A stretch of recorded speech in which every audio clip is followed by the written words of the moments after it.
একটা প্রশ্ন করো নিজেকে, তুমি যখন একদিন হঠাৎ করে সব হারাবে, তখন কি সবাই থাকবে, নাকি যাদের তুমি আপন ভাবো তারাই ধীরে ধীরে অচেনা হয়ে যাবে? কষ্টের হলেও সত্যি, এই দুনিয়ায় অনেকেই তোমার পাশে থাকে যতক্ষণ তুমি তাদের কাজে লাগো।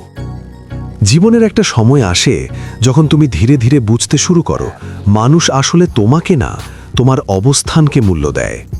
তুমি কতটা উপার্জন করো, কতটা শক্ত অবস্থানে আছো, তোমার ভবিষ্যৎ কতটা স্থির, এই জিনিসগুলোই অনেকের চোখে তোমার পরিচয় হয়ে দাঁড়ায়। এটা শুনতে নিষ্ঠুর, কিন্তু এটা বাস্তব।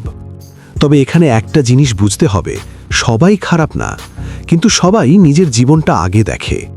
কেউ তোমার জন্য নিজের স্বপ্ন থামিয়ে রাখবে না। এই সত্যটা যত দ্রুত মেনে নিতে পারবে, তত দ্রুত তুমি নিজের জীবনের দায়িত্ব নিতে শিখবে। তখন তুমি বুঝবে, অন্যের ভ্যালিডেশনের পেছনে দৌড়ানো মানে নিজের সময় নষ্ট করা। তুমি নিজের দিকে ফোকাস করা শুরু করবে। তুমি নিজেকে জিজ্ঞেস করবে, আমি কোথায় যেতে চাই, আমি কি হতে চাই? কারণ লক্ষ্য পরিষ্কার না থাকলে তুমি সারা জীবন অন্যের ইচ্ছার ভেতরেই আটকে থাকবে। এখানেই আসে টাকার বাস্তবতা। টাকা শুধু বিলাসিতা না, এটা স্বাধীনতা। যখন তুমি নিজের খরচ নিজে চালাতে পারো, তখন তুমি কারো সামনে মাথা নিচু করে দাঁড়াও না। তোমার সিদ্ধান্ত তোমার হাতে থাকে। কিন্তু সমস্যা শুরু হয় তখনই যখন মানুষ ভাবে টাকাই সব। বাস্তবতা হলো, টাকা অনেক দরজা খুলে দেয়, কিন্তু সেই দরজার ভেতরে শান্তি থাকবে কিনা সেটা নির্ভর করে তোমার চিন্তা আর চরিত্রের ওপর। তুমি অনেক টাকা ইনকাম করেও ভেতরে ভেতরে ভেঙে পড়তে পারো। আবার খুব সাধারণ জীবনেও অনেক মানুষ শান্তিতে থাকতে পারে।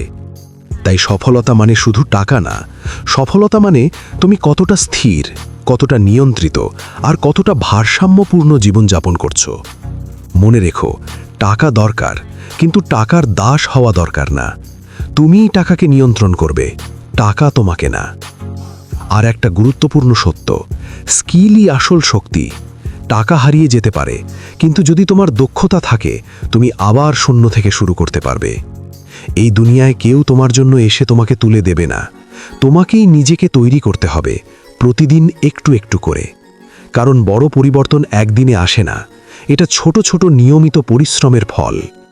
আর একটা সময় আসবে যখন তুমি দেখবে, যারা একসময় তোমাকে গুরুত্ব দেয়নি, তারাই আবার তোমার কাছে আসতে চাইছে। এটা অহংকারের বিষয় না, এটা বাস্তবতার চক্র। কিন্তু তখন তোমার কাজ হবে শান্ত থাকা, নিজের পথে থাকা। কারণ সত্যিকারের শক্তি তখনই আসে যখন তুমি মানুষের আচরণে প্রভাবিত হও না। শেষ কথা, এই দুনিয়ায় সবাই নিজের গল্প লিখছে। তুমি যদি নিজের গল্প না লেখো, তাহলে অন্য কেউ তোমার জন্য গল্প লিখে দেবে। তাই নিজের পথ নিজে তৈরি করো, নিজের অবস্থান নিজে গড়ে তোলো। কারণ শেষ পর্যন্ত মানুষ তোমাকে নয়, তোমার তৈরি করা অবস্থানকেই মনে রাখে। যদি তুমি সত্যি নিজের জীবন বদলাতে চাও, তাহলে এখনই এই চ্যানেলটি সাবস্ক্রাইব করো। কারণ এখানে তুমি শুধু কথা শুনবে না, তুমি বাস্তবতা বুঝতে শিখবে, নিজেকে তৈরি করতে শিখবে। মনে রেখো, একদিন তোমার অবস্থানই তোমার পরিচয় হয়ে দাঁড়াবে। আর সেই দিনের জন্যই আজ থেকে প্রস্তুত হও।